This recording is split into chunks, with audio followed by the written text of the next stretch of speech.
சிலுவையை தவிர்த்து தேவனுடைய சிங்காசனத்தின் வலது பாகத்தில் வீற்றிருக்கிறார்.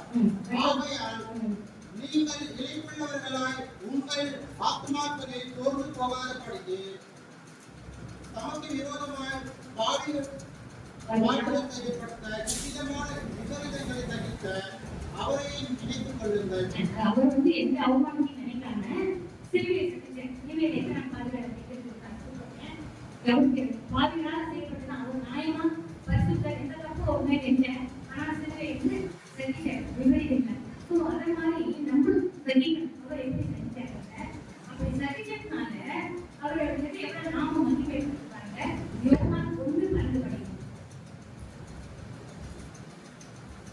அவருடைய நாமத்தின் மேல் விசுவாசம் உள்ளவர்களாய் அவரை ஏற்றுக்கொண்டவர்கள் எத்தனை பேர்களோ அத்தனை பேர்களும் தேவனுடைய பிள்ளைகள் ஆகும்படி அவர்களுக்கு அதிகாரம் கொடுத்தார். அவருடைய பிள்ளைகளால் ஆகும்படி மாம்சப்பட்டு இருந்தால் சில பேர் குழந்தை இருந்தாலும் பரவாயில்ல, சில பேர் 1-2 குழந்தை இருந்தால் 3-4 குழந்தை இருக்கும். அதுக்கு மேல கட்டுப்பாடு வைக்கிறாங்க. அதெல்லாம் கிடையாது. ஆனா அவங்களுக்கு பாருங்க எதனால அவரோட நாமத்தினால வேறதுனால எல்லாருமே அவரோட பிள்ளைகள் அப்படிப்பட்ட ஒரு அதிகாரத்தை சொல்லுங்க.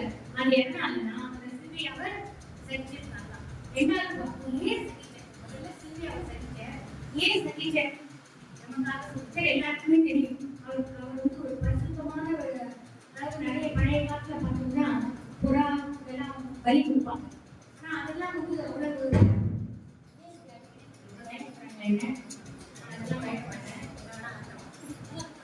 நம்ம புறா அதெல்லாம் இப்ப இல்லை. ஏன் எல்லாருக்கும் ஒத்தி மனுஷனோட ரத்தம், அந்த மனுஷனோட ரத்தம் கூட பரிசுத்தமா இருக்கிற ரத்தம். நானும் ரத்தத்தை சிரிக்கி வச்சேன் கூட அவ்வளவு பரிசுத்தம் எனக்கு இருக்குன்னு சொல்ல முடியாது. சீக்கிரத்தில் 12 பேருமே அப்படிதான் மதிச்சாங்க. ஆனா எல்லாருமே பரிசுத்தம் இல்லை. ஏன்னா அவங்க பிள்ளை பேருமே என்னை பரிசுத்தம் ஆகியனால தேவன் பரிசுத்தம் பண்றாங்க. அவரோட பரிசுத்தம் யாரும் தான் அவங்க வாழ்க்கை பரிசுத்தம். அதனால எல்லாரும் நம்ம சொல்லவே முடியாது. அப்படி பரிசுத்தமா இருந்த ஒரு மனுஷனோட பரிசுத்தமான பலியாகத்தான் நம்மளுடைய எல்லா பாவங்களையும் நினைச்சது. அதுக்காக அவர் எல்லாத்தையுமே செஞ்சார். அவர் நினைச்சா ஒரு தேவியர் கூட சொல்வார், அவரால் முடியுமா? எப்படி மறிச்சு உயிர் சேர்த்தாரோ அதே மாதிரி புதுமையில் அவரால் முடிய முடியாது. எத்தனை வரம் கொடுத்தா கேட்டா எதுவான செய்வார். ஆனா எதுக்காக அவர் சகிச்சார் அதுதான் நான் சொல்லுவேன். எல்லாருக்குமே தெரிஞ்சுதான். ஆனா ஒரு மாதிரி எக்ஸாம்லாம் படிச்சு முடிச்சவங்க என்ன பண்ணுவாங்க, படிச்சுட்டே இருப்பாங்க. நாளைக்கு எக்ஸாம்ல என்ன பண்ணுவாங்க, ரிவிஷன் பண்ணுவாங்க. இந்த வார்த்தைகள் நம்ம உள்ளத்துல எப்போதும் இருக்கணும். அந்த சிலுவையோட பாதை நம்ம கண்ணு முன்னாடி நினைச்சுட்டு எதுக்காக அவர் பாடுபட்டார் அப்படிங்கிறத நம்ம நினைச்சா ஒவ்வொரு வாட்டியும் எனக்கு ஊதாரிய சாபம் இருக்கலாம், எனக்கு பாவம் இருக்கலாம், எனக்கு வியாதி இருக்கலாம், ஏதாவது பாடுபட வரலாம், எல்லாரும் அடையப்பட்டதை நினைச்சு அந்த பரிசுத்த ரத்தத்தை நினைச்சு அந்த வலியை நினைச்சா எல்லாருமே இல்லாம இருக்காது. யாருக்குலாம் என் பைசா எடுத்து காலி அத்தா டாக்டர் கொடுத்தாரே நான் சர்ச்சை போறேனே ஏன் அப்படின்னு சொல்ல முடியாது. சில பாடல்கள் சில அனுபவங்கள் இருக்கணும். உலகத்துல பாடல் இருக்கு, அது பெரிய விஷயமே இல்லை. ஆனா தேவன் நமக்காக பாடுபடாத ஒரு ரெடி பிடிக்கும். ஏசாயா 53:4-5 படிக்கல விரும்பி படிச்சீங்கன்னா எனக்கு நிறைய டைம் கொடுத்துருக்காங்கன்னு நினைக்கிறேன். அவர் நம்முடைய பாடுகளை ஏற்றுக்கொண்டு நம்முடைய துக்கங்களை சுமந்தார். நாமோ அவர் தேவனால் அடிபட்டு வாதிக்கப்பட்டு சிறுமைப்பட்டவர் என்று எண்ணினோம். நம்முடைய மீறுதலின் நிமித்தம் அவர் காயப்பட்டு நம்முடைய அக்கிரமங்களின் நிமித்தம் அவர் ஒதுக்கப்பட்டார். நமக்கு சமாதானத்தை உண்டு பண்ணும் ஆக்கினை அவர் மேல் வந்தது. அவருடைய தழும்புகளால் குணமாகிறோம். நம்ம பார்க்க ஏற்படுத்தலாம் சிலுவையில நடைபெற்ற பாடுகளுக்காக 1 பேதுரு 2:24 பாடுகள், வியாதிகள், பலவீனங்கள், சாபங்கள் எல்லாத்தையுமே அவர் சுமந்து தீர்த்துட்டார். அதை நம்ம விசுவாசிச்சு இந்த வார்த்தையை விசுவாசிக்கிட்டு நமக்கு ஒவ்வொரு வாழ்க்கைக்குள்ளே இந்த மூதாதையெல்லாம் சாபம் பண்ணிக்கலாம். எனக்கு தெரியாது, நான் எங்க ஹஸ்பண்ட் செய்த ஒரு சாபம் அப்படின்னு யாரோ ஒரு திடமே விட்டாங்க, அவங்க பிள்ளையே எது சொல்றேன்னா அந்த மாதிரி ஒவ்வொரு பாடல் மக்களுக்கு ஒரு வேலை நம்ம பண்ண மாவமா இருக்கலாம், இல்லை நம்ம மூதாதைய சாபமா இருக்கலாம். எல்லாருமே நம்ம விடுதலை கொடுக்க ஏற்கப்பாடு பிள்ளைகள் அடைபடாத விசுவாசிச்சு நம்ம ஜெபிக்கும் போது கண்டிப்பாக விடுதலை கொடுப்பார். 2வது பாடல் 1 பேதுரு 2:24 நான் பாவத்துக்கு செத்து நீதிக்கு பிழைத்திருக்கும்படி அவர் தாமே நமது சரீரத்திலே நீதிக்கு பிழைத்திருக்கும்படி அவர் தாமே நமது சரீரத்திலே நம்முடைய பாவங்களை அவர் சரீரத்தை சிலுவையிலே சுமந்தார். அவருடைய கருவுதான் குணமானது. பாடுகள் நமக்காகப்பட்ட கருத்துல குணமானதுன்னா வியாதி அடிப்பட்டு சொன்னாங்க முடியல ஒன்றும் ஆகல இந்த கருவினால குணமாகும். அந்த அடுத்து நமக்கு பலவீனங்கள் உலகத்தில் வாழும் போது வாழ்க்கை சாய்ந்தாலும் பலவீனம் ஏதோ ஒரு பலவீனம் இருக்கலாம். சுகர், பிரஷர், கொலாஸ்ட்ரால், மூட்டு வலி, வியாதி நிறைய இருக்கு. அந்த பலவீனம் கூட அவர் சுமந்து மத்திய 8:18 12 பேர் புதிய ஏற்பாடு 17 அவர் தாமே நம்முடைய பலவீனங்களை ஏற்றுக்கொண்டு நம்முடைய நோய்களை சுமந்தார் என்று ஏசாயா தீர்க்கதரிசியினால் உரைக்கப்பட்டது நிறைவேறும்படி இப்படி நடந்தது. எப்படி இருக்காங்க நடந்ததுன்னா நம்ம வாழ்க்கையில இருக்காங்க, நம்ம வாழ்க்கையில இருக்காங்க. ஒண்ணுன்னா எது சொல்ல வேண்டாம், அந்த சிலுவையில் அடையப்பட்டனால நமக்கு கிடைச்ச என்னெல்லாம் நன்மைகள் எதுக்காக அவர் சந்திச்சாரு. அடுத்து கலாத்தியர் 3:13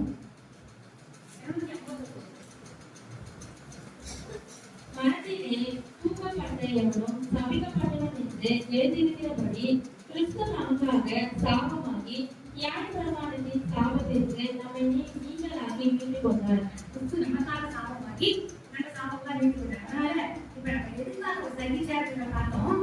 ஒன்று பாடுகள், அந்த கருவுக்கு சுகம் கிடைக்கிறது, பலவீனங்கள், சாபங்கள் இதுக்காக தான் செஞ்சேன். சிலுவையிலே சந்திச்சேன். நான் பாயிண்ட் சொன்னேன், எல்லாத்தையுமே நான் கேட்பேன். அதுக்காக எதுக்குன்னா இது புரிய சொல்றதுக்காக சந்திச்சேன்னு எல்லாருமே தெரியும். சிலுவையை அவர் சந்திச்சேன். ஏன் சந்திச்சேன்? இந்த பாடுகள், பலவீனங்கள், கருவுகள், நம்ம சாபங்கள் எல்லாம் நீக்கிறதுக்காக அவர் சந்திச்சேன். சரி, எதுக்காக சந்திக்க அவர் நான் சொன்னேன் இல்லை அவர் நினைச்சுன்னா எப்படி மறைத்து உயிர் தெரிந்தாரோ சிலுவை அறையோட எல்லாரும் ஒரே எல்லாரும் காலி கொடுத்தவர் அவளும் மேல போகலாம். எதுக்காக அப்படி அவர் சந்திச்சார்? நம்ம பாட்டு வலி கொடுத்தாதான் நம்மளுடைய பாவங்கள்லாம் நீக்கப்படும். அதுக்காக செஞ்சேன். எதுக்குன்னா அவருக்கு அப்படியே மறைச்சு பேசாம இருக்கல, உயிர் தெரிந்த நம்மள பலப்படுத்துறதுக்கு என்ன ஒரு கேள்வி யாராவது நம்ம அவர் மறைத்து உயிர் தெரிந்த அந்த சீக்கிரம் என்ன சொல்லியிருக்காங்க, எல்லாரும் கவலைப்படுவாங்க, நானும் இந்த கவலைப்படாதீங்க, ஏன் நான் போறேன் அப்படின்னு ஒரு வசனத்தை சொல்ல முடியுமா?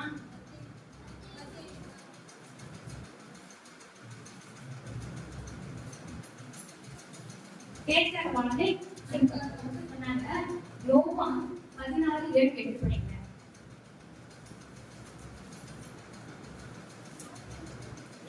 என்னை அறிந்தீர்களானால் என் பிதாவையும் அறிந்திருப்பீர்கள். இது முதல் நீங்கள் அவரை அறிந்தும் அவரை கண்டும் இருக்கிறீர்கள் என்றார். பிலிப்பு அவரை நோக்கி, ஆண்டவரே, பிதாவை எங்களுக்கு காண்பியும் அது எங்களுக்கு போதும் என்றார். 16:7-8 நான் உண்மையை சொல்கிறேன். உங்களுக்கு உண்மையை சொல்கிறேன். நான் போகிறது உங்களுக்கு பிரயோஜனமாய் இருக்கும். நான் போகாதிருந்தால் தேற்றவாளன் உங்களிடத்தில் வரார். நான் போவேன் ஆகில் அவரை உங்களிடத்திற்கு அனுப்புவேன். போனாலும் நம்மளோட கூட இருக்க தேற்றவாளன் அனுப்புறதுக்காக அவர் போனார். அதே 16:20 படிக்கிறேன். மெய்யாகவே மெய்யாகவே நான் உங்களுக்கு சொல்லுகிறேன். மெய்யாகவே மெய்யாகவே நான் உங்களுக்கு சொல்கிறேன். நீங்கள் அழுது புலம்புவீர்கள், உலகமோ சந்தோஷப்படும். நீங்கள் துக்கப்படுவீர்கள், ஆனாலும் உங்கள் துக்கம் சந்தோஷமாகும். எப்ப சந்தோஷமா மாறும்? அந்த தேற்றவாளன் வரும்போது பரிசுத்தாவியானவர் வரும்போது நம்ம பார்த்து அப்போஸ்தலர்ல இருக்கும்போது எனக்கு அவர் போயிட்டாரு. எல்லாம் பயந்து கலப்பெல்லாம் சாப்பிட்டு இந்த ஜனங்கள் என்ன பண்ணுவாங்க, எல்லாம் கவலைப்பட்டாங்க. ஆனா அவர் அங்க வந்து நான் தேற்றவாளன் அந்த காரியப்பட்ட கருவியோட காட்டுறேன். நான் உங்களுக்கு வந்துட்டேன், தேற்றவாளன் அனுப்புறேன், அனுப்புறேன். நீங்க எது செய்யணும், எல்லா இடத்துலையும் போய் எனக்காக அறிவிங்க. அப்பதான் அவங்க சந்தோஷப்பட்டாங்க, கவலைப்பட்டாங்க.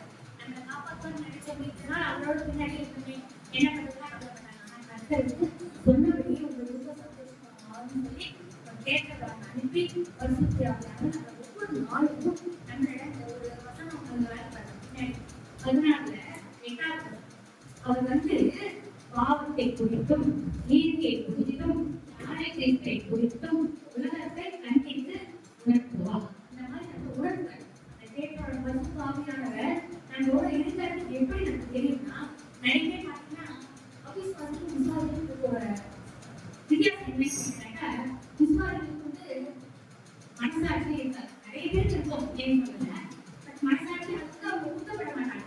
ஆனா நம்மளே விசுவாசியா இருந்தா அவிசுவாசிக்கு நம்ம மனசாட்சி இருக்காது. நம்ம விசுவாசியா இருந்து ஒழுங்கா சர்ச்சைக்கு வந்து நம்ம பிரேயர்ல வந்து மிதிச்சு அதெல்லாம் பண்ணணும். கர்த்தருக்குள்ள நம்ம இருக்கும்போது நம்ம ஏதாவது ஒரு தப்பு பண்ணினா கண்டிப்பா கர்த்தர் என்ன பண்றாரு, கண்டிப்பா உடனே நம்ம அந்த தப்பை திருத்திப்போம். யாருக்காவது தப்பு செஞ்சுட்டா உடனே மன்னிப்பு கேட்போம். இது விசுவாசத்தை இருக்கிறது, அவிசுவாசத்தை இருக்காது. அதுதான் முக்கியம். எதற்காக தேற்றவாளன் அனுப்பினார்னா, நம்ம அந்த பரிசுத்த ஆவியை பெற்றுக்கொண்டு நீதி நியாயம் அந்த உண்மை அதெல்லாம் நமக்கு வருவதற்காக அவர் வந்து அவருக்கு தேற்றவாளன் வந்ததுக்கு எவ்வளவு உலகத்துல பாடுகள் இருக்கலாம். ஆனால் அதுக்கெல்லாம் முந்தி ஒரு சந்தோஷம், ஒரு சமாதானம் கண்டிப்பா அது வந்து மற்றவர்களுக்கு இருக்காது. முதல்ல என்ன பண்ணேன், சிலுவையில் அவரை சகிச்சேன்.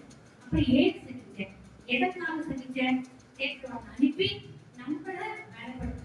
நாலாவது நம்ம எல்லாரும் கரெக்டா நம்ம கரெக்டா உள்ள வரணும், ஏசு போல அப்படின்னு சொல்றோம். அவர் சகிச்சேன் இல்லையா, அதே மாதிரி நம்ம அந்த சிலுவைய சகிக்கணும்.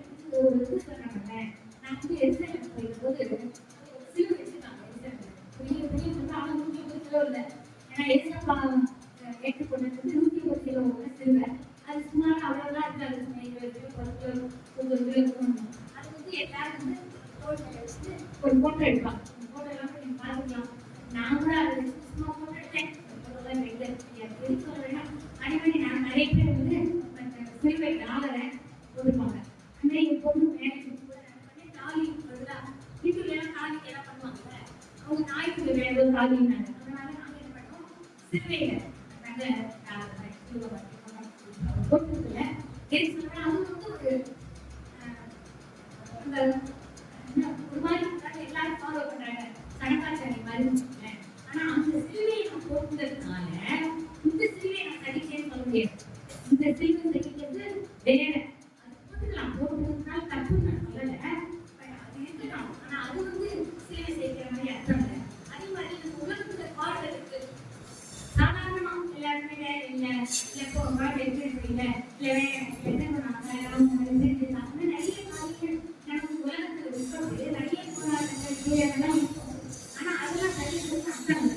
அது எல்லாருமே தான் சகிக்கிறாங்க. இந்த மாதிரி சகிப்பு இல்லை. பார்த்தா உண்மையான சகிப்பு யார்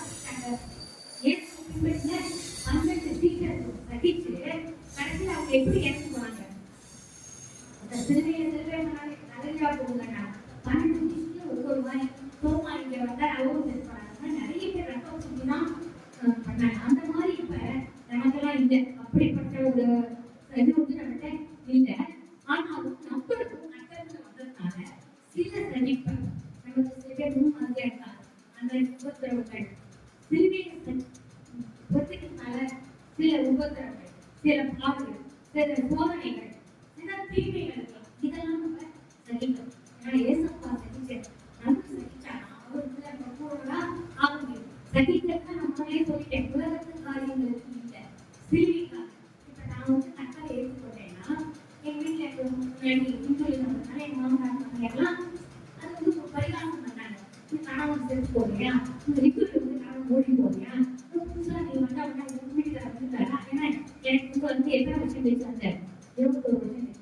அது கஷ்டமா இருக்காங்க வந்தியே இதெல்லாம் வந்து ஒரு என்ன சொல்றது பரிகாரம் ஏகி என்ன நம்பர்னா அவங்க சதீஷ்னேன். நான் பெரிய இப்ப சொல்லல, மற்றபடி கூதுறதுலாம் என் வாழ்க்கையில ரொம்ப வரல. அது வந்து வேலைக்குனா வேற கூதுறம் வரல.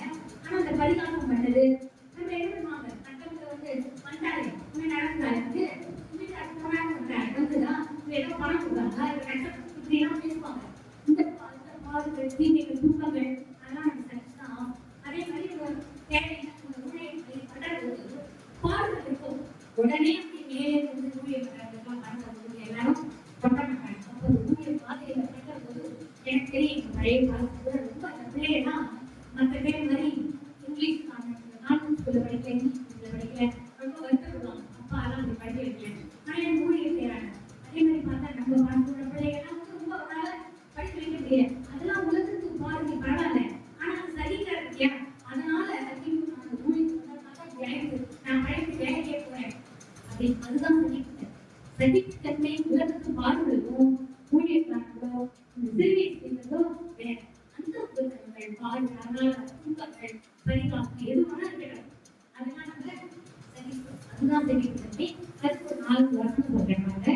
இல்லாதவங்க சொல்லல. இப்படி சகிப்பன் நம்ம முன்னாடியா வாயில தாண்டிருக்காங்க. இப்போ பாடுறாங்க பார்க்கணும் இல்லையா. 2 10 24 மணிக்கு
அவரோட வாழ்க்கை எப்படி நமக்காக அப்படி தேடி வந்த மனித இடத்துல மதிப்பீடு செஞ்சேன்.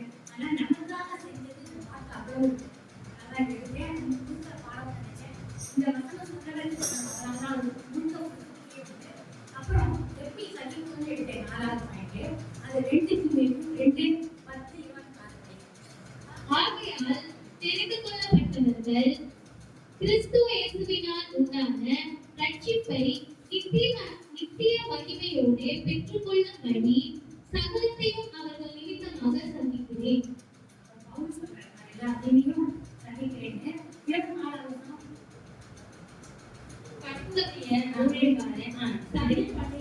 இல்லாமல் எல்லா இடத்திலும் சாந்தம் உள்ளவனும் கோபத சமர்த்தனும் தீமையை சகிக்கிறவனுமாய் இருக்க வேண்டும். நம்ம பார்த்து நிறைய பேர் ஏதாவது ஒரு சொல்லி அசத்தை பண்ணிடுறாங்க. ஆனால் வராமல் இருக்காங்க. அப்படின்னா இதில் என்ன பண்றேன், அதை வேணா சொல்லிட்டு போட்டு தெரிஞ்சு யாருக்கு செய்யறது போல. ஆனால் யாரும் வந்து கற்பனை விட்டு சும்மா நடந்துட்டாலும் அதை பற்றி கவலைப்படாத, அதை பற்றி அசட்டை பண்ணாத, என்ன வேணா அவங்க பேசணும்னு போற. அதுதான் ஊழியக்காரருக்கு அந்த விசுவாசி நம்மளும் முடிஞ்ச அளவுக்கு நம்மளால முடிஞ்ச அளவுக்கு நம்மளும் அதே மாதிரி அதை செட்டிக்கணும். என்ன தீமை வேணா நடக்கும், அசட்டை பண்ணணும், பரிகாசம் பண்ணட்டும், அது எல்லாத்தையும் நம்ம அவங்க எப்படி செஞ்சாங்க அதே மாதிரி செஞ்சுக்கணும். அதே மாதிரி 2:1-4 எனக்கு 83 பேஜ். 2:1-4 நீங்கள் சகிக்கிற சகல துன்பங்களிலும் உபத்திரவங்களிலும் பொறுமையையும் விசுவாசத்தையும் காண்பிக்கிறதின் நிமித்தம் உங்களை குறித்து நாங்கள் தேவனுடைய சபைகளில் மேன்மை பாராட்டுகிறோம். அங்க வந்து எல்லாம் அந்த மாதிரி ஒரு சகிக்கணும். எல்லா துன்பம் பரவாயில்ல, விசுவாசத்தின் மூலமா யாரும் வரலாம், அப்படின்னு வரலாம். சகிக்கக்கூடிய ஒரு தன்மையை பவுல் கூட நம்மளும் இருக்கணும். உபத்திரவங்களை சகிக்கணும். அதே மாதிரி 1-5-12 படி, 4-12.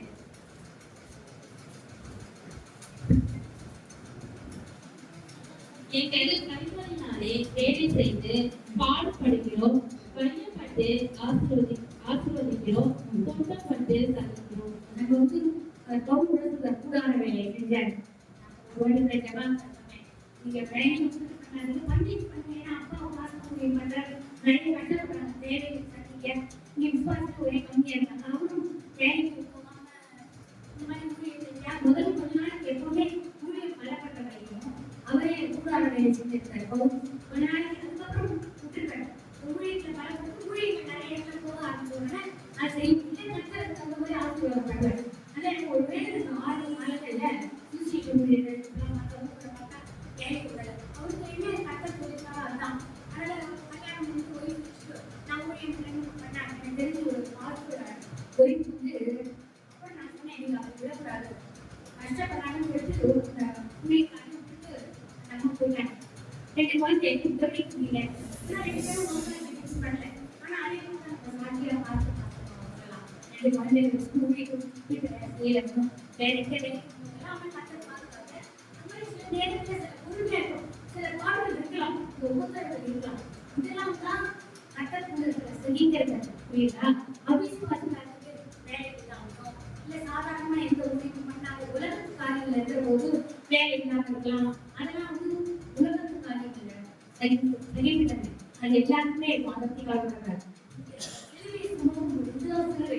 ஊழியம் பண்ற போது ஒரு வேலை வேலையை விட்டுட்டா அந்த பாடல்கள் வரலாம், அந்த வறுமை வரலாம். அது எல்லாரும் பரிகாசம் நான் சொன்னேன்.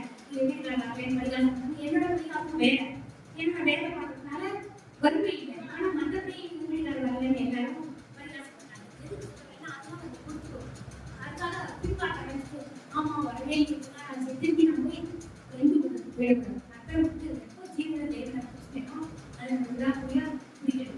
அந்த மாதிரி பாடல் வரலாம் தான் ஊழியக்காரருக்கு நிறைய பாடல் இருக்கு.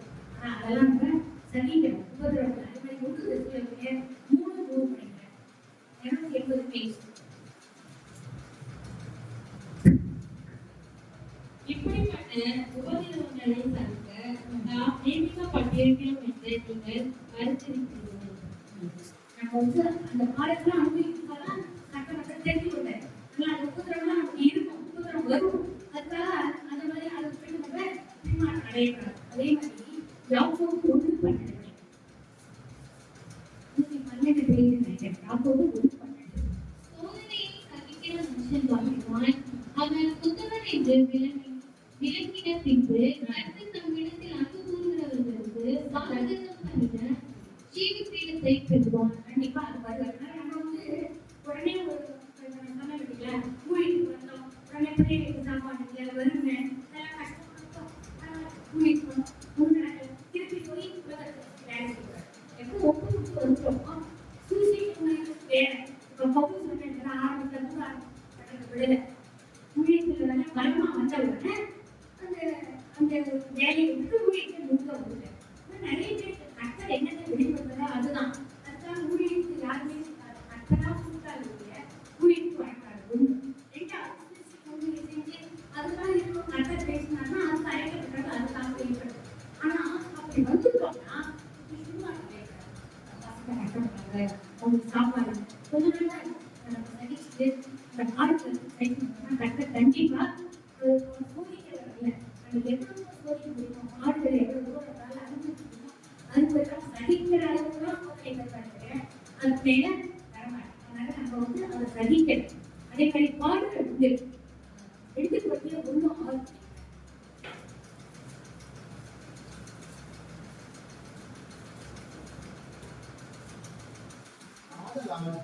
நாங்கள் உபத்திரவப்பட்டாலும் அது உங்கள் ஆறுதலுக்கும் ரட்சிப்புக்கும் ஏதுவாகும். நாங்கள் ஆறுதல் அடைந்தாலும் அதுவும் உங்கள் ஆறுதலுக்கும் ரட்சிப்புக்கும் ஏதுவாகும். நாங்கள் பாடுபடுவது போல நீங்களும் பாடுபட்டு சகிக்கிறதினாலே அந்த ரட்சிப்பு பலன் செய்கிறது.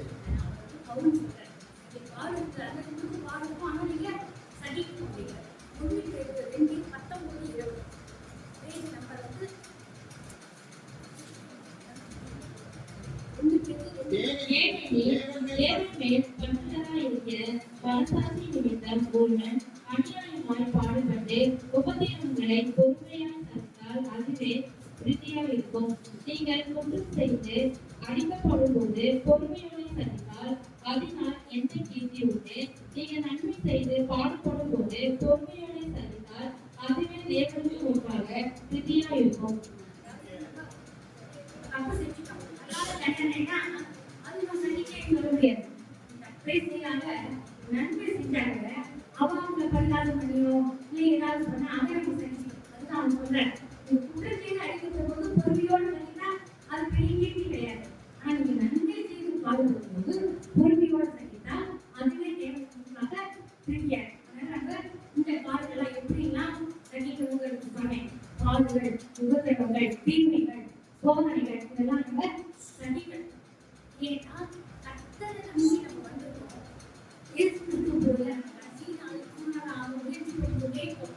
யாருமே இயேசு கிறிஸ்துவ பூரணராக முடியாதுதான். ஆனா அது மட்டும் முயற்சியை கைவிடக்கூடாது. கிளம்பியாது எப்படின்னா நடக்குதா ஒரு அப்படிலாம் இல்லை. அந்த தீவிர நம்ம எழுதப்பட்டாரு. அதனால நமக்கு உயிராக தருவேன்.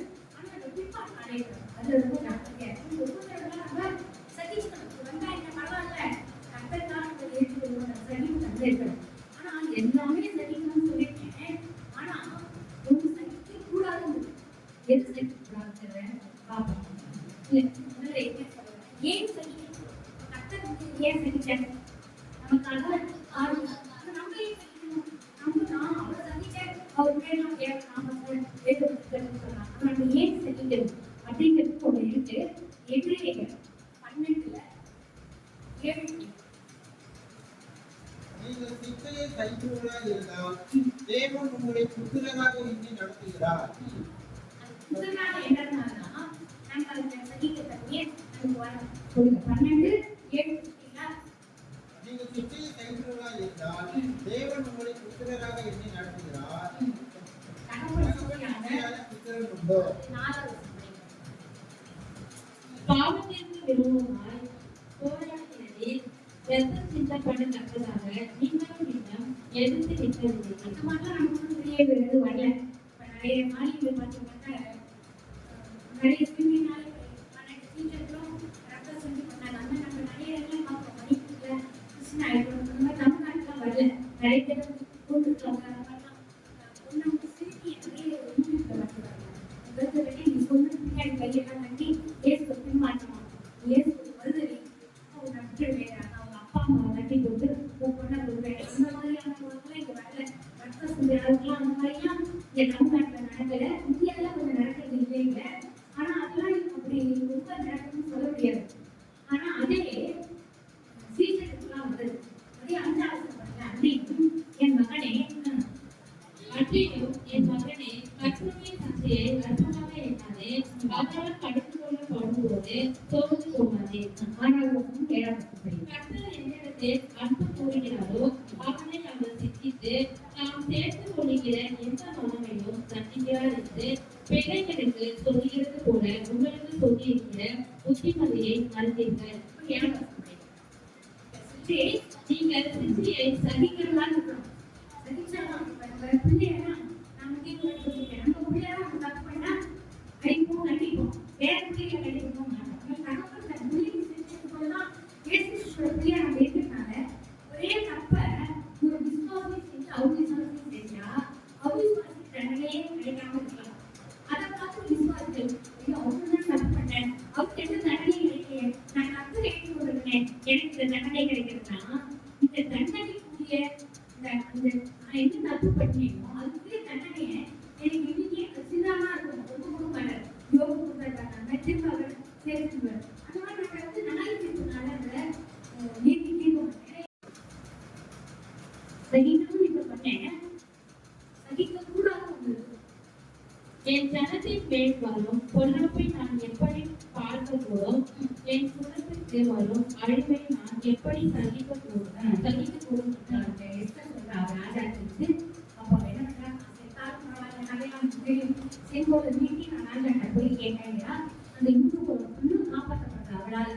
அந்த மாதிரி நம்ம என்ன பண்ணோம்னா ஏன் கர்த்தர் வரத்து தாமதம் வராங்க இந்த கிறிஸ்டின்ஸ் எல்லாம் எல்லாரும் சொல்லுவோம் வராங்க வராங்க சில சொல்லல. ஆனா எதுக்காக அவர் வரத்து தாமதம் வந்தது அப்படின்னா எல்லாருக்குமே தெரியும்.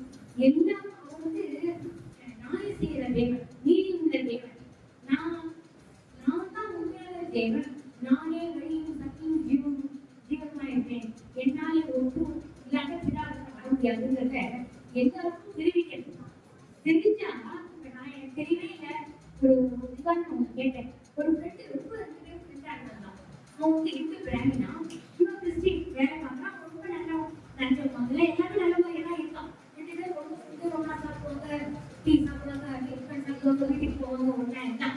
ஆனா இது ஒரு நாள் கூட ஏசு கிறிஸ்து தான் உண்மையான தேவன் சொல்லிட்டு அவன்கிட்ட சொல்லவே இல்லை. ஆனா இதுக்கு ஒரு நாளைக்கு கனவுல வருது, கர்த்தர் வந்து இவங்க போயிட்டான் போவாங்க. அப்ப அவங்க நம்ம ரொம்ப நல்லவனாச்சே சொர்க்கத்துல வாசல வச்சுட்டா, அப்ப நீ நடந்த இடமா இல்லையா? ஏன் நான் லஞ்ச மாப்பிள்ளையே உண்மையாதான் இருந்தேனே, பரிசுத்தமா இருந்தேனே, எந்த தப்பு பண்ணலையே, உண்மை செஞ்சேனே, அதுக்கு நிறைய சொல்றாங்க. என்ன கரெக்டா? ஆனா ரட்சிக்கப்பட்டு ஒரே ஒருதான் ஜீவன தேவனுக்கு தெரிஞ்சா நீ இந்த பாவங்கள்லாம் மன்னிச்சிருப்ப. நீ அதை பண்ணாதான் இருந்தேன்னா ஐயோ என் கூடவே நான் அந்த ஃப்ரெண்டு வீட்டுல சொல்லாத விட்டானே அப்படின்னு கனவுல விட்டுதான். அப்பதான் நினைச்சு நான் ஐயோ நான் சொல்லாத விட்டேன், நான் வரேன். இந்த மாதிரி கர்த்தர் மெய் தேவன் என்பதை நாங்கள் அறிந்து கொண்டு நம்மளால முடிச்ச வரைக்கும் எல்லாருக்கும் சொல்லணும். சில நேரங்கள் அவங்க ஏற்க மாட்டாங்கன்னா இந்த உறவினர்கள் அப்படிதான் எங்க வீட்டுக்காரே ஏற்க மாட்டேங்கிறாரு. நிறைய சொல்லியாச்சு, இந்த இதெல்லாம் போட்டுருக்கேன் காதுல அவங்க பார்த்து இந்த பாலிடிக்ஸ் தான் பார்த்துட்டு இருக்காங்க. கர்த்தர் ஒரு நேரம் வச்சிருக்காரு குழந்தை ஜீவன தேவன் நம்ம நம்பானா ஜெபிக்க நம்ம என்ன பண்ணுறோம் சொல்றதோட ஜபத்தோட விண்ணப்பத்தோட நம்ம விழித்து இருந்து இவங்க எல்லாம் நான் மட்டும் இல்லை, என் குடும்பம் மட்டும் இல்லை, என் குலம் மட்டும் இல்லை, நான் பக்கத்தில் இருக்கிற அக்கம் உறவினர்கள் நண்பர்கள் என்னுடைய உங்களோட தெரிஞ்சு கிராமம் தமிழ்நாடு சென்னை தமிழ்நாடு அப்புறம் இந்தியா உலகம் முழுவதும் அப்ப தெரிஞ்சாதான் அப்புறம் ஏன்னா அவர் வந்து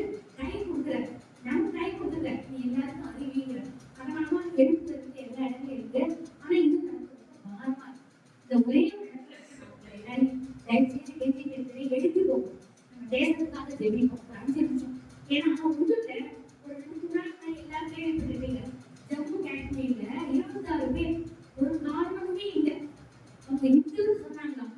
அதுக்காக வேண்டி அவங்க கொடுத்தாங்க. ஒரு ஹஸ்பண்டும் ஒய்ஃபும் என்ன பண்ணாங்க, காஷ்மீர் போவாங்க. அதை விட ஒரு 2 வருஷம் முன்னாடி போனோம். பார்க்கலைன்னா இந்த வெயில் காலத்துல எல்லாருமே போவாங்க. அப்ப வந்து ஹஸ்பண்ட் ஒய்ஃப் போயிருக்காங்க. கண்டதுக்கு ஒய்ஃப் ஹஸ்பண்ட் விட்டுட்டு கேட்கறாங்க, போய் மோடிட்டு கேள்வி சொல்லிருக்காங்க. மோடி கிட்ட சொல்லிடுறாங்க. அந்த மாதிரி ஒரு கடுமையான மனசு முஸ்லீம். அந்த வீட்டுக்கு வர சொல்ல வர முஸ்லீம்ஸ் ரொம்ப நல்லா இருக்காங்க. அப்படிலாம் பண்ண மாட்டாங்க. அது தெரிஞ்சுருக்காங்க. முஸ்லீம் பண்றாங்க, ஜாதி மனம் மாறணும்னு முஸ்லீம் பண்றாங்க. அந்த மாதிரி ஆனா நம்ம முஸ்லீம்கள் என்ன பண்றோம், அவர் வந்து மனம் மாறுறது, மனம் மாறுது. உண்மையான தேவன் அறிஞ்சு கொடுக்குறது ஜீவன தேவன்.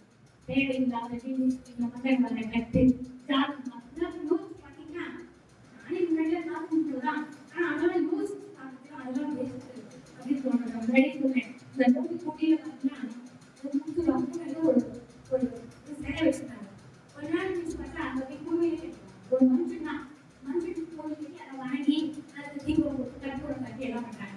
உண்மையான தேவனை பின்பற்றுவதற்கு அதை நம்ம வசனத்தை படிச்சா அந்த நட்சத்திரம் இருந்தா இதெல்லாம் எவ்வளவு புரியுங்கிறது தெரியும். அப்போ பொய்யா இருக்கு இறந்து கூட வந்தவங்க எங்க வீட்டுக்கார நான் போயிட்டேன். எங்க வீட்டுக்கார வந்து நகரத்துக்கு வந்தாரு. நான் எவ்வளவு கஷ்டம். ஆனா நம்ம அவரும் ஒரு பழம் எனக்கு வீட்டுக்கு ஒத்துக்கம் கூட பிறந்தவங்க ரொம்ப நல்லவங்க. ஆனா அந்த கடமை இங்கே இருந்து நம்ம எல்லாருக்கும் ஜெபிக்கணும். இப்ப நம்ம தேசத்துக்கு தான் இருக்கு. பாத்தீங்கன்னா 26 பேர் தேவையில்லாம இருக்காங்க. இதனால என்ன ஒரு பாகிஸ்தானுக்கும் இந்த பிரிவினை உண்டாக்க மோடியே அந்த வழியெல்லாம் கட்டுறாங்க. ஏன்னா அவங்க ஏன் பாகிஸ்தானுக்கு தான் வரக்கூடாது, இங்கே எல்லாரையும் சொல்லி விடுறாங்க, அங்கே எல்லாரும் வரக்கூடாது. அவங்க செய்ய முடிஞ்ச கரெக்டு தான். ஆனா இது போவது வந்து அது இஸ்ரேல் எப்படி அந்த ஜனங்கள் சட்டப்படுறாரு எதிர்த்து எல்லாரும் சட்டப்படுறாங்க. ஆனா மூணாவது உலகத்துக்கு வருவதுன்னு சொல்றேன் நம்ம அதுக்கு கடவுள் பெருசுப்படுத்துறாங்க. இல்லையா எல்லாரும் அப்பாவுக்கு இடத்துக்கு போவாங்க, நிறைய ப்ராப்பர்ட்டி கொடுக்கும், நிறைய தேவையில்லாத நம்ம ரிலேஷன்ஸ் தான் யாராவது ராணுவத்தில் இருப்பாங்க. ராணுவமா மாறுறாங்க. சுற்றி இருக்கிற ஜனங்கள்லாம் செத்து போவாங்க. இவ்வளவு உத்தரப்பிரதேசத்துக்கு ஒரு பெரிய பூகம்பம் நடக்குதுன்னு பேப்பர்லேயே சொல்லியிருக்காங்க. ஜிமாக்கெல்லாம் உணவு வந்து நம்ம உணவுனா ஜாதி பிராமண ஜாதின்னு சொல்லலை. நம்ம ஜனங்கள் தேவ ஜனங்கள் மட்டும் மனுஷனாக எல்லா உண்மையான தேவனை அழிச்சு கொண்டு ரட்சிக்கப்படும் அந்த மாணவன் இருக்கணும். ஒருவேளை பக்கத்தில் இருக்கவங்கலாம் சொல்ல முடியாமல் ஏன்னா நம்ம பரிகாரம் பண்ணுவாங்க. இவர் வாழ்ந்தாங்க, இவர் ரொம்ப ஒதுக்கியா இருக்காங்க, அர்த்தம் போயிட்டு இல்லை இவங்க பிள்ளைகள்லாம் கேள்விப்பட்டு அப்படிலாம் கேட்பாங்க. இல்லை நான் சொன்னேன் எல்லாமே அப்படின்ற என்ன பண்ணுவாங்க, என்ன பண்ணுவாங்க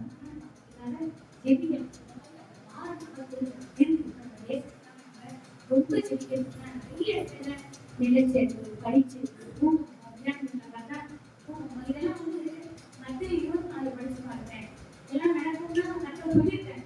ஆனா அந்த நடக்கை எல்லாம் ஆரம்பிச்சு முழுக்க வரத்துக்குள்ள ஜனங்கள்லாம் என்ன பண்ணணும், அறுக்கப்படணும். நம்ம ரொம்ப பரவாயில்லமா இருக்கு இல்லையா? எங்கேயோ 26 பேர் சொல்லிட்டாங்க, எவ்வளவு கஷ்டமா இருக்கு. நம்ம ஜனங்கள் கடவுளுக்கு வரல, நடக்கிறதுக்கு போயிட்டாங்கன்னா ஆபரணம் அவங்க காசு போய் போடுவாங்க.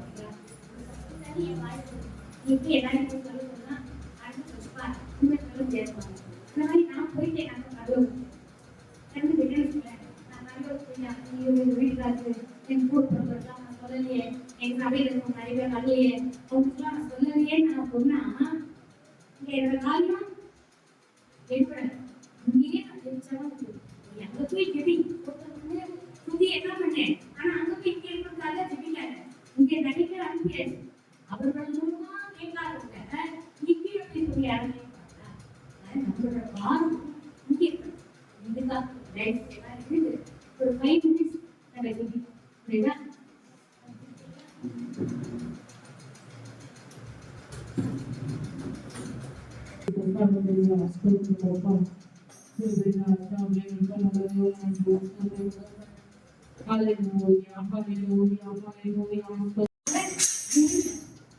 அதே மாதிரி நம்ம சொன்ன எதுக்கு கூடாதுன்னு அது மாதிரி ஏசப்பாவும்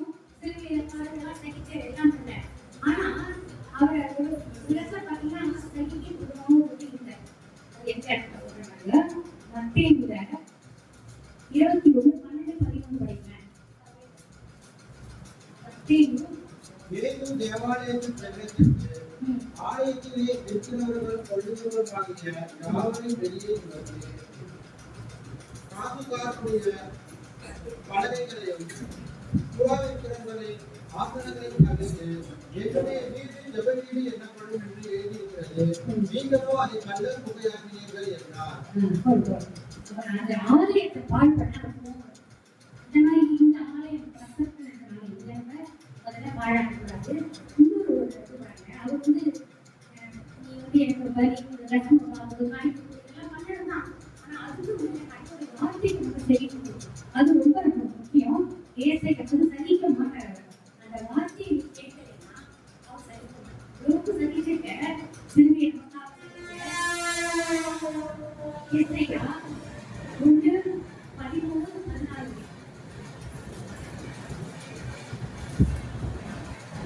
இனி வீண் காணிக்கைகளை கொண்டு வர வேண்டாம். தூபம் காட்டுதல் எனக்கு அருவருப்பாய் இருக்கிறது. நீங்கள் அக்கிரமத்தோடு ஆச்சரிக்கிற மாத பிறப்பையும் ஓய்வு நாளையும் சபை கூட்டத்தையும் நான் இனி தடுக்க மாட்டேன். உங்கள் மாத பிறப்புகளையும் உங்கள் பண்டிகைகளையும் என் ஆத்துமா வெறுக்கிறது. அவைகள் எனக்கு வருத்தமாய் இருக்கிறது. அவைகளை துணித்து இழைத்துப் போனேன். நீங்கள் உங்கள் கைகளை விரித்தாலும் என் கண்களை உங்களை விட்டு மறைக்கிறேன். நீங்கள் மிகுதியாய் ஜெபம் பண்ணினாலும் கேளேன். உங்கள் கைகள் ரத்தத்தினால் நிறைந்திருக்கிறது. உங்களை கழுவி சுத்திகரியுங்கள். உங்கள் பிரியங்களின் பொல்லாப்பை என் கண்களுக்கு மறைவாக அகற்றிவிட்டு தீமை செய்தலை விட்டு ஓயுங்கள். நன்மை செய்ய படியுங்கள். நியாயத்தை தேடுங்கள். ஒடுக்கப்பட்டவனை ஆதரித்து திக்கற்ற பிள்ளையின் நியாயத்தையும் விதவையின் வழக்கையும் விசாரியுங்கள். இது என்ன சொல்றேன்னா, இது மாதிரி எனக்கு செய்யணும். அதை வந்து நான் வண்டி எல்லாம் சொல்லி கட்டோட வார்த்தைக்கு மற்றவராக இருப்பாங்க. மனம் வந்து செவி கொடுத்தால் நீங்கள் மண் பொருந்தி செவி கொடுத்தால் அதனால இங்க சதிக்க மாட்டாங்க. எல்லாம் கொடுக்குறாங்க அதெல்லாம் அது தேவையில்லை. அது முன்பு கட்டக்காக வேண்டி மூழ்கிட்டான் அதெல்லாம் முன்பு சொல்லல. ஆனா அதை முன்பு நான் சர்ச்சைக்கே வரல. அந்த ஏழைகளுக்கு நான் எங்களுக்கு விசாரிக்கல. இந்த மாதிரி பண்டிகை நாள்லாம் வந்து நான் ஆசிரிச்சுட்டு மற்றபடி கட்டோட வார்த்தையை கேட்கல அப்படின்னா அவரோட வார்த்தைக்கு செவி கொடுக்கலைன்னா எந்த நன்மை நம்ம தேசத்தின் நன்மை மட்டும் இல்லை நம்ம நன்மையை பெற்றுக்கொள்ள முடியாது. அவர் ஒரு இன்னொரு இருக்காங்க சங்கீதம் 31:17 அவர் வந்து நீ அந்த பலி சொல்லல. எல்லா பலியும் அவரே மனுஷகுமார்னா பரிசு கட்டத்தால அவர் பலியாயிட்டார். ஆனா அந்த பலி புறா பலி அந்த தேவையே இல்லை. எந்த பலி அவருக்கு கேட்கறாங்க பட்டேன்னா அவருக்கு பலியாயிட்டு தேவனுக்கு ஆவியா தேவனே நொறுக்குண்டதும் நறுக்குண்டதுமான இருதயத்தை நீ புறக்கணியே.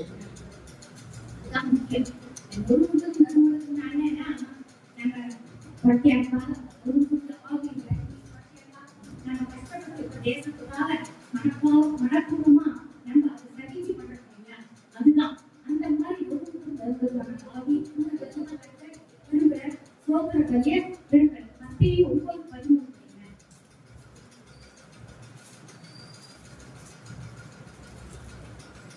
பள்ளிகளில் இரக்கத்தையே விரும்புகிறேன் என்பதை மறுத்து இன்னதென்று போய் கற்றுக்கொள்ளுங்கள். நீதிமான்களை அல்ல பாவிகளையே மனம் திருப்புகிறதற்கு அணைக்க வந்தேன் என்றார்.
எந்த தீமை வந்தாலும் நடிக்காம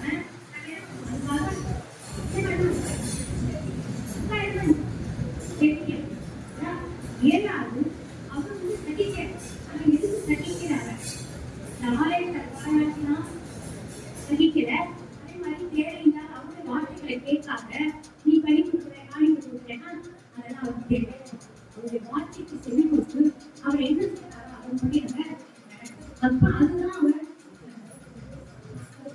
அவர் மாறி பண்ணிட்டீங்கன்னா அவர்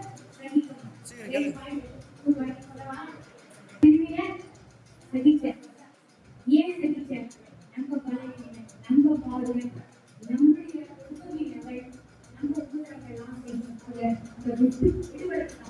அதை சகிச்ச. மூணாவது எதற்காக சகிச்ச அவங்க எங்களோட நம்ம வீட்டுக்கு இருந்தாங்க கேட்கறாங்க நமக்கு நாலாவது அவர் சகிச்சது போது நம்ம சகிக்கணும். எதெல்லாம் பாடுகள் உபத்திரவங்கள் தீமைகள் துன்பங்கள் சோதனைகள் எல்லாத்தையும் நம்ம சகிக்கணும். ஏற்கப்பட்டால் சிறுமியை செய்யும் வெறும் சிறுமியை மாட்டீங்களோ இல்லை நான் சிறுமியை தூக்கி போனாலும் சிறுமியை துன்பங்கள் அப்ப நாம எதை சகிக்க கூடாது. நம்ம குலத்துக்கோ நம்ம தேசத்துக்கோ யாராவது பாடுபட்டா தேவதாக போயிட்டாங்கல்ல நம்ம வந்து வெளியே பார்த்தீங்கன்னா வராதது அந்த உள்ளத்துல மாறணும். நம்ம குடும்பம் நம்ம குலம் நம்ம கோத்திரம் நம்ம நாடு நம்ம தேசம் நம்ம உலகத்தில் இருக்கிறவங்கலாம் ரசிக்கப்படணும். இது அறிவு வரக்கூடாதுன்றதுக்காக நம்ம அதை சகிக்காத வச்சு எடுக்கணும். அப்புறம் கர்த்தர் எதை சகிக்க மாட்டேன் இந்த கர்த்தர் ஆலயத்தை தவறு செஞ்சா சகிக்க மாட்டேன். ரெண்டாவது நம்ம வந்து நாளைக்கு இருக்கிற அதை பண்ண இதை பண்ணேன்னு சொல்லிட்டு கர்த்தருடைய வார்த்தையை கேட்காம இருந்தா அதை இப்ப நம்ம வந்து கேளுங்க.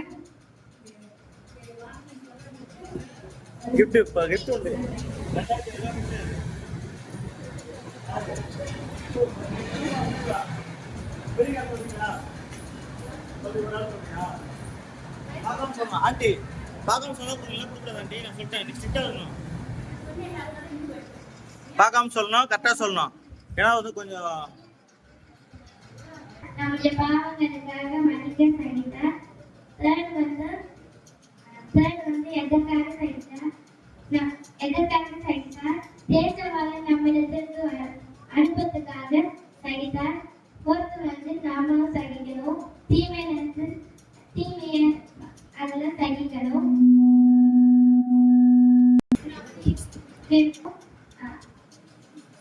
ஃபிஃப்த் வந்து நம்ம சகிக்கணும். சிக்ஸ்த் வந்து எதற்காக சகிக்கணும். செவன்த் வந்து கர்த்தர் வந்து எதற்கு சகிக்க மாட்டாருன்னா அவருடைய தேவாலயத்தை வந்து இடிக்கிறப்ப அவர் சகிக்கல.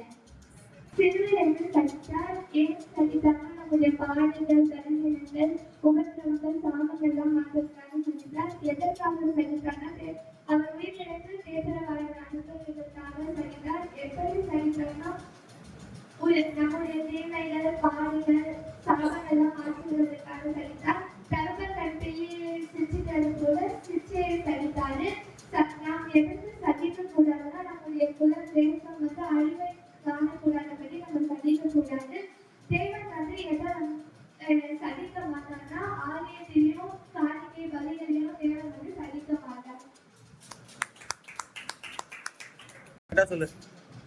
சிலுவையை சகித்தார். அவர் ஏன் சிலுவையை சகித்தார்னா அவருடைய பாடுகள் சாபங்கள் அதெல்லாம் சகிக்கிறதுக்காக சிலுவையை சகித்தார். நெக்ஸ்ட் வந்து அவருடைய தீமைகள் அவருடைய சாபங்கள் அவருடைய பாடுகள் அதற்காக சகித்தார். அப்புறம் பொறுமையுடன் சகித்தார். தகவல் தன் பிள்ளைகளை சிரிச்சுகிறது போல அவர் சிரிச்சையாக சகித்தார். அதுக்கப்புறம் சகிக்க கூடாது நம்முடைய குலம் அதுக்கப்புறம் நம்முடைய தேசத்தை அவங்க பாடுகிறதுனால அவங்க சகிக்க கூடாது. அவருக்கு பிடிக்காதது வந்து காணிக்கைகள் நம்ம சபைகளை வந்து யூஸ் பண்ணக்கூடாது. அவங்களுடைய வார்த்தையை தப்பா யூஸ் பண்ணக்கூடாது. அவர் வந்து சிலுவையை சகித்தார். ஏன் சகித்தனா நம்ம பாடுகளுக்காக நம்ம பாவத்துக்காக சகித்தார். ஏன் சகித்தா நம்ம பாடுகளுக்காக நம்ம பாவங்களுக்காக சகித்தார்.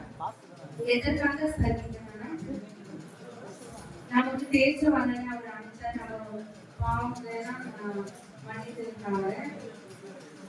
எப்படி சகிக்கணும் நம்ம வந்து நம்மளுக்கு தீமை செய்தவங்க அசட்டை பண்ணவங்க நம்மளுடைய உபத்திரவங்களை எல்லாருக்குமே வந்து நம்ம சகிக்கணும். ஏன் சகிக்கணும்னா, நம்ம வந்து நம்ம பிள்ளையை சிரிச்சுக்கிட்டோம், நம்ம தகப்ப நம்ம சிரிச்சுக்கும் போது நம்ம பரலோகத்துல அவரோட கூட இருக்கோம். அதுக்காக சகிக்கணும். ஏன் சகிக்க கூடாதுன்னா, நம்ம குடும்பம் நம்ம தேசம் அதுல இருக்கிற எல்லா இதுக்காகவும் நம்ம வந்து சகிக்க கூடாது. அவர் வந்து ஏன் சகிக்கலைன்னா, அவருடைய சபையில வந்து நம்ம அவருடைய வார்த்தைகள் இல்லாம நம்ம அவருடைய வார்த்தைகளுக்கு ஏற்றபடி நடக்காம நம்மளுடைய இது அவருக்கு கீழ்படியாம கர்த்தர் வந்து அதை ஏற்றுக்கொள்ளணும். அங்கே குரூப்ல அங்கே இல்லைங்கண்ணா, நீங்க வந்துரு இங்க நில்ல வந்து பெபியா இங்க பாரு. வா இங்க நில்லு, இங்க பாரு. இங்க நில்லு.